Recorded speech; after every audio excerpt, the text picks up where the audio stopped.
মেঘলা দরজায় দাঁড়িয়ে বাবাকে দূরে চলে যেতে দেখছিল। ছেঁড়া জুতো পরে, খালি পেটে, মাথায় হাজার চিন্তা নিয়ে বৃদ্ধ মানুষটা রিকশা চালাতে বেরিয়ে গেলেন। মেঘলা আস্তে করে বলল, একদিন আমি তোমার সব কষ্টের দাম শোধ করব বাবা, কথা দিলাম।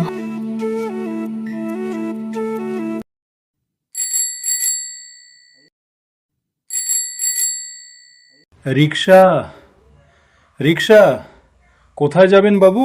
স্টেশন যাবি, কিন্তু তাড়াতাড়ি যেতে হবে। চিন্তা করবেন না বাবু, আমি সময় মতো আপনাকে পৌঁছে দেব। প্রচণ্ড গরমে তার কপাল বেয়ে ঘাম ঝরছে।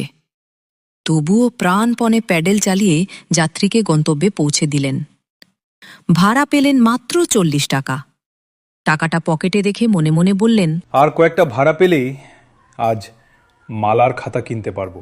ঠিক তখনই এক ব্যবসায়ী ডাক দিলেন। এই রিকশাওয়ালা, এই 3টা চালের বস্তা বাজার পর্যন্ত নিয়ে যাবি? হরিদাস বস্তাগুলোর দিকে তাকালেন।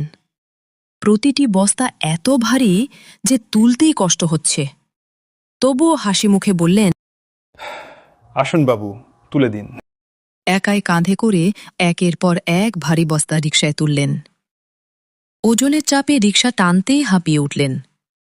রাস্তার উঁচু ব্রিজে উঠতে গিয়ে রিকশাটা আর এগোচ্ছিল না। হরিদাস তাতে দাঁত চেপে 2 হাতে রিকশা ঠেলে উপরে তুললেন। কপাল থেকে ঘাম মাটিতে পড়ছে, শ্বাস ভারী হয়ে এসেছে। তবুও তার মুখে একটাই কথা, আমার মেয়েটার পড়াশোনা যেন কোনোদিন বন্ধ না হয়। বাজারে পৌঁছে ব্যবসায়ী পকেট থেকে 100 টাকার বদলে 50 টাকা এগিয়ে দিলেন। হরিদাস বিনয়ের সঙ্গে বললেন, বাবু, কথা ছিল 100 টাকা। যা দিচ্ছি নে, না হলে 1 টাকাও পাবি না। হরিদাস কিছু বললেন না।